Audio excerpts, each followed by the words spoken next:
Halo sahabat latar kisah, sebelum cerita ini dimulai, saya mohon keikhlasan teman-teman untuk subscribe dan like. Saya doakan Anda semua sehat, panjang umur, dan dilancarkan rezekinya. Mari kita mulai ceritanya. Kisah seorang wanita desa yang rela dinikahi siri oleh Sultan Arab dengan mahar 1 miliar demi keluarga. Bagaimana nasibnya kini? Namaku Nisa, 22 tahun. Baru saja aku lulus dari sebuah universitas swasta di Jakarta dengan gelar sarjana ekonomi. Kupikir kehidupan setelah wisuda akan terasa lebih ringan, namun kenyataannya justru lebih menekan dibanding masa kuliah. Ayah sudah tiada sejak 2 tahun lalu, meninggal karena komplikasi jantung. Sejak saat itu, aku dan ibu hidup sederhana, bertahan dari warisan kecil yang perlahan habis untuk kebutuhan sehari-hari. Siang itu aku sedang menyapu halaman ketika ibu memanggilku masuk ke ruang tamu. Wajahnya terlihat serius. Di tangannya ada amplop putih besar. "Ini dari Bu Rahma," katanya. "Ada seseorang yang tertarik menjadikan kamu istrinya, tapi nikah siri." Aku tertegun. "Nikah siri? Dengan siapa?" "Seorang Sultan Arab," jawab ibu cepat. "Dia datang ke Indonesia untuk urusan bisnis dan sedang mencari pendamping selama berada di sini. Ini bukan main-main, Syah. Maharnya 1 miliar rupiah, tunai." Aku memandang ibu, tak percaya dengan apa yang baru ku dengar. "Ibu pikir aku barang dagangan? Aku nggak maksain," suara ibu bergetar. "Tapi kamu tahu kondisi kita. Utang kontrakan sudah menunggak 3 bulan, biaya hidup makin tinggi, dan kamu belum dapat pekerjaan.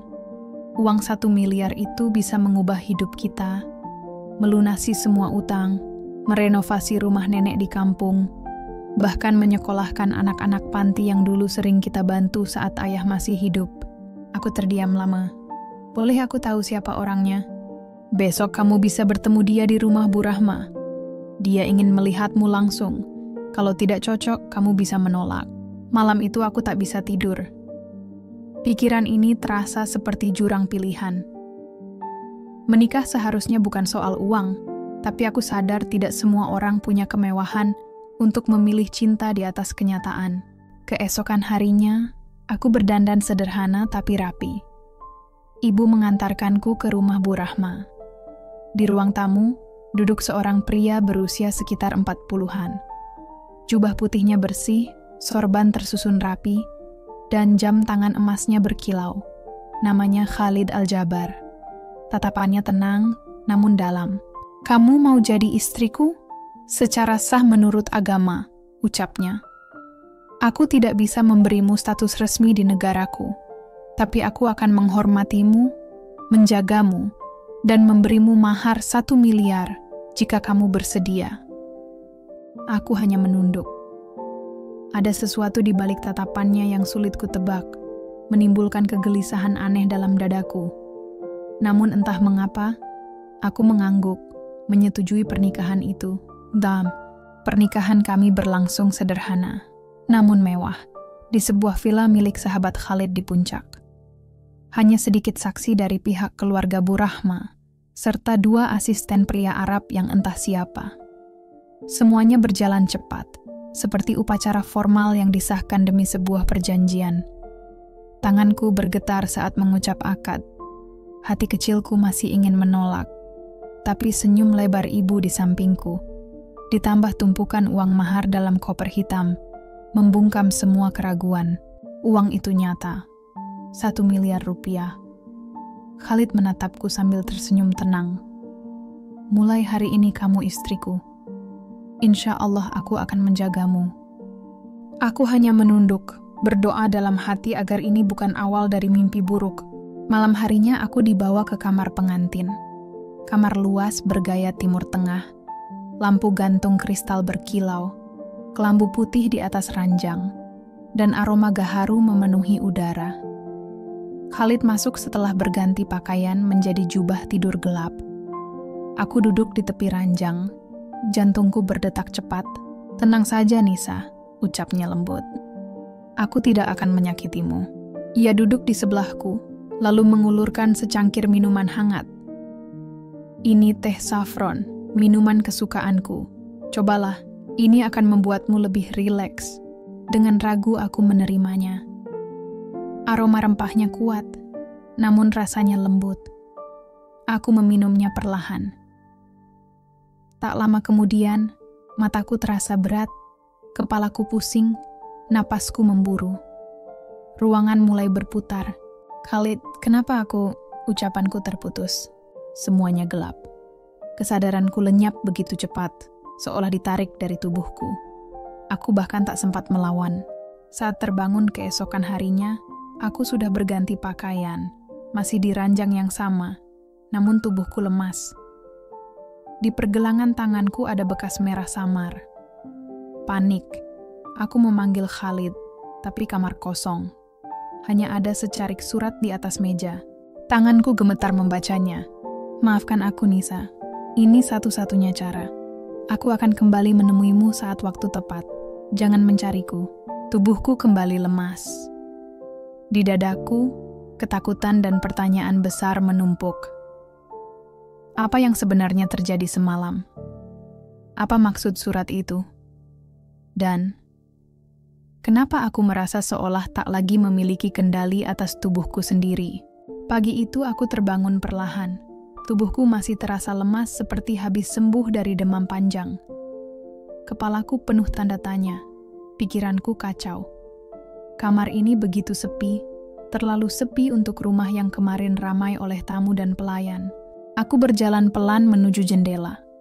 Gorden tebal menghalangi cahaya, lalu kutarik perlahan, berharap menemukan jawaban. Tapi yang kulihat hanyalah halaman kosong. Tak ada mobil mewah, tak ada penjaga, tak ada siapapun. Sunyi. Villa itu terasa seperti baru saja ditinggalkan. Panik mulai menyergapku. Aku meraih ponsel di meja, tapi tidak ada sinyal. Kartu SIM-ku ternyata sudah diganti. Pesanku ke ibu tak terkirim. Keringat dingin membasahi tubuhku. Apa aku diculik? Namun koper hitam berisi mahar masih ada, utuh. Bahkan pasporku ada di atasnya. Aneh, cap visa Arab Saudi sudah tercetak di sana. Padahal aku belum pernah menyerahkannya pada siapapun. Kapan ini terjadi? Dengan langkah gontai dan kepala penuh tanda tanya, aku keluar kamar.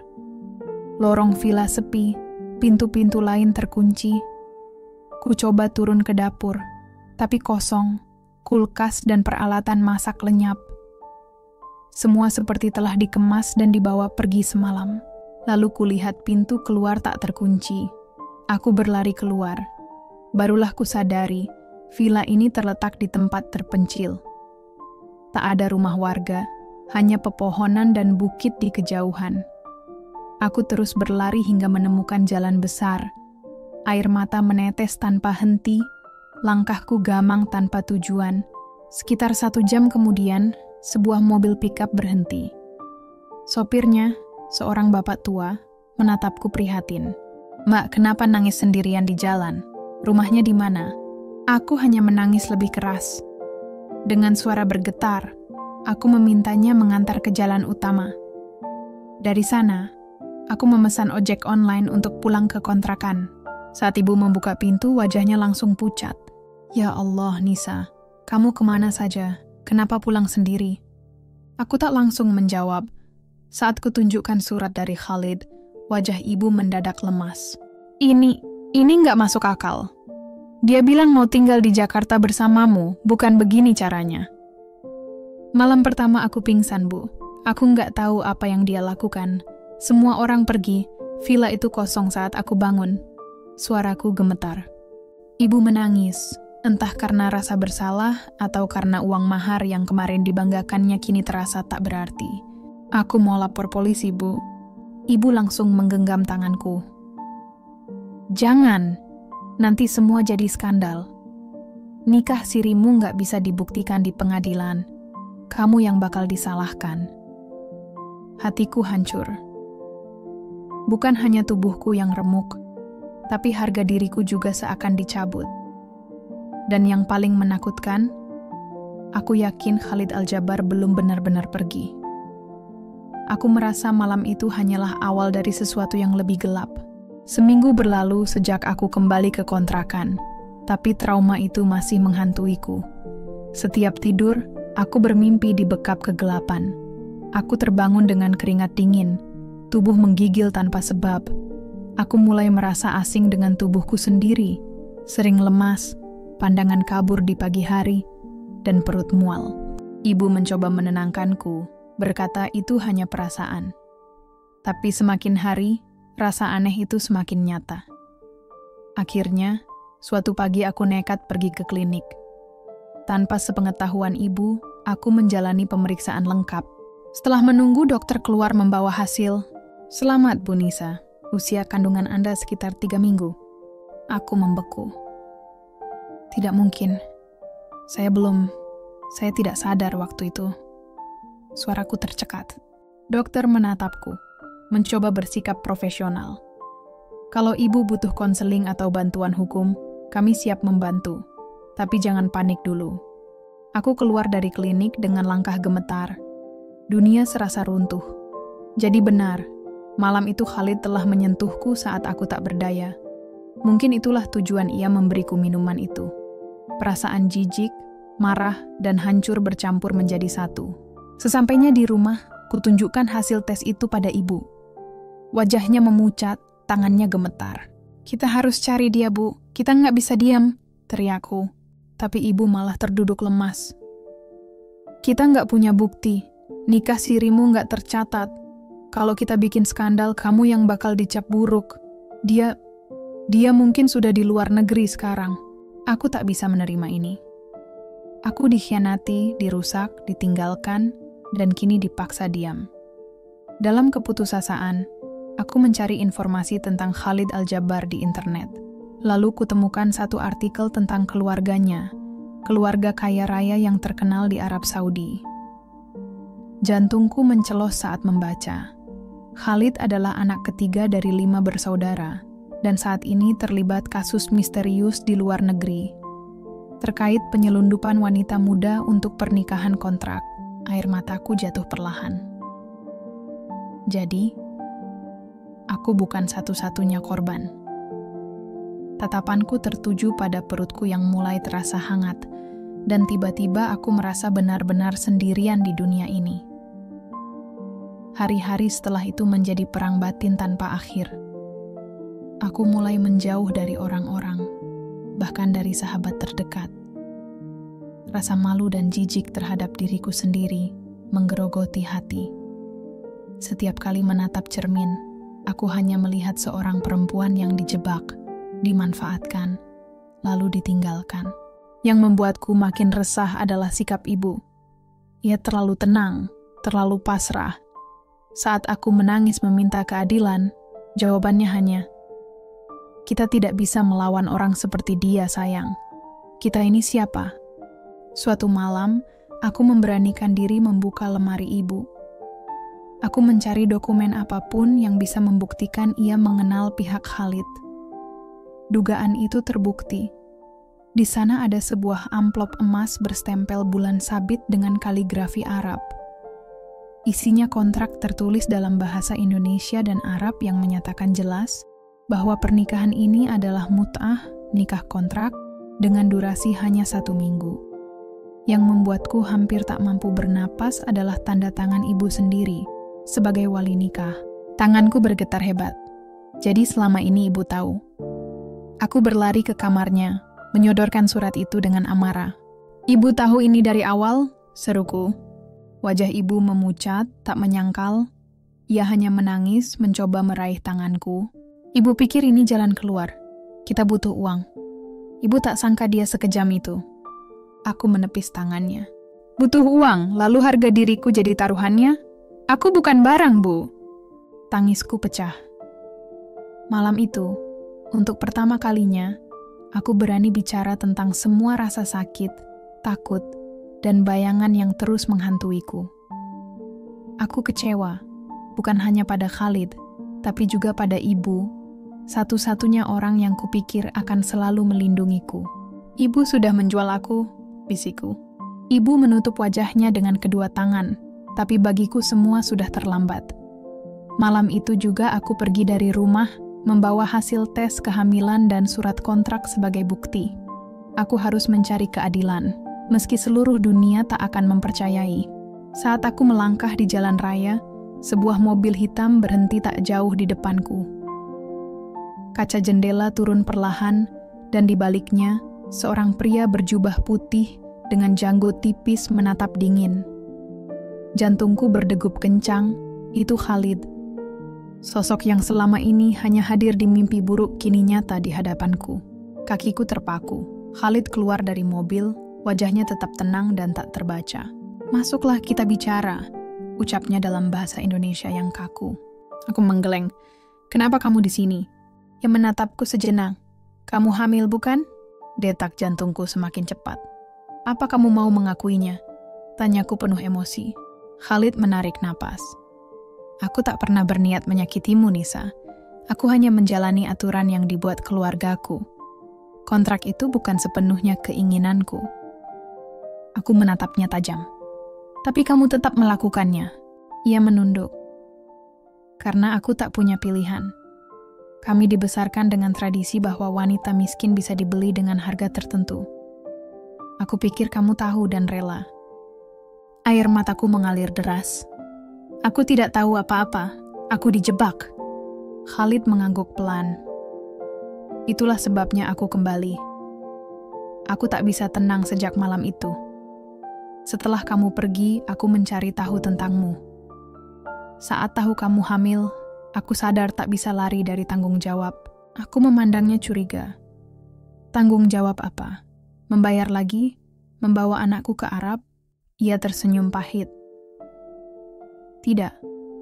Aku ingin menikahimu secara sah, bukan nikah kontrak. Aku sudah siapkan semua berkas resmi, termasuk untuk visa dan pencatatan negara. Aku ingin menebus semuanya." Aku terdiam lama, seperti terhimpit antara dua jurang yang sama curamnya. Dari satu sisi, kemarahan membakar dadaku setiap kali mengingat apa yang telah ia lakukan. Dari sisi lain, aku tahu bayi ini kelak akan lahir dan ia membutuhkan sosok ayah. Begitu pula aku butuh kejelasan status, meski luka batin ini belum tentu bisa sembuh hanya karena sebuah janji. "Aku akan memikirkan semuanya," kataku akhirnya dengan suara nyaris berbisik. Khalid mengangguk pelan, lalu mengeluarkan sebuah kartu nama dari sakunya. "Aku tinggal di Hotel Al Jazeera. Datanglah jika kamu siap untuk bicara lagi," ucapnya. Tak ada paksaan, tak ada ancaman, hanya meninggalkan seberkas harapan yang terasa asing bagiku. Beberapa minggu berlalu, aku kembali ke rumah ibu. Kami berbicara panjang, dan untuk pertama kalinya ia memohon maaf berkali-kali, menyesali keputusannya yang dulu. Perlahan, hubungan kami yang retak mulai teranyam lagi, meski benangnya tak akan pernah sekuat semula. Aku pun mulai pergi ke sesi konseling, berusaha menguatkan hati dan menatap pikiranku agar tidak terus terjebak dalam rasa marah dan takut. Bulan ketiga kehamilanku tiba. Dengan perasaan campur aduk, aku melangkah menuju hotel tempat Khalid menginap. Di depan pintu kamarnya, aku sempat menarik napas dalam-dalam. Ketika akhirnya kami bertemu, aku menatapnya bukan lagi sebagai sosok yang membeli masa depanku, melainkan sebagai calon suami dan ayah dari anakku. "Aku setuju menikah secara sah," kataku pelan. "Tapi kali ini, bukan karena uang, karena anakku berhak punya ayah." Khalid tersenyum tipis. Di matanya, untuk pertama kali aku melihat sesuatu yang mirip dengan rasa penyesalan. Mungkin kali ini, yang ia berikan bukan hanya mahar bernilai 1 miliar, tetapi juga tanggung jawab dan penyesalan yang benar-benar nyata. Aku menatap Khalid lama, seolah ingin memastikan bahwa di balik tatapan teduhnya kini, tak lagi tersimpan niat untuk melukaiku. Suara detak jantungku berpacu dengan tarikan napasnya. "Aku setuju menikah secara sah," ucapku. Suaraku bergetar. "Tapi kali ini, bukan karena uang, melainkan karena anakku berhak punya ayah." Khalid terdiam, lalu menunduk, dan aku melihat matanya memerah. "Aku tahu aku salah," katanya lirih. "Tapi izinkan aku memperbaiki segalanya." Di momen itu, aku sadar, perjalanan ini tak akan mudah. Luka yang kutanggung takkan hilang dalam semalam. Rasa percaya takkan tumbuh hanya dengan janji. Tapi setidaknya, ada secercah cahaya yang menyusup di antara gelapnya masa lalu. Aku menggenggam perutku yang mulai membuncit, berbisik dalam hati. "Nak, inilah awal baru kita. Entah akan jadi kisah indah atau ujian baru, Ibu berjanji akan berjuang demi kamu." Terima kasih kamu sudah menyimak cerita ini. Jangan lupa untuk like video ini, subscribe channel kami, agar tidak ketinggalan cerita menarik lainnya. Sampai jumpa di cerita berikutnya.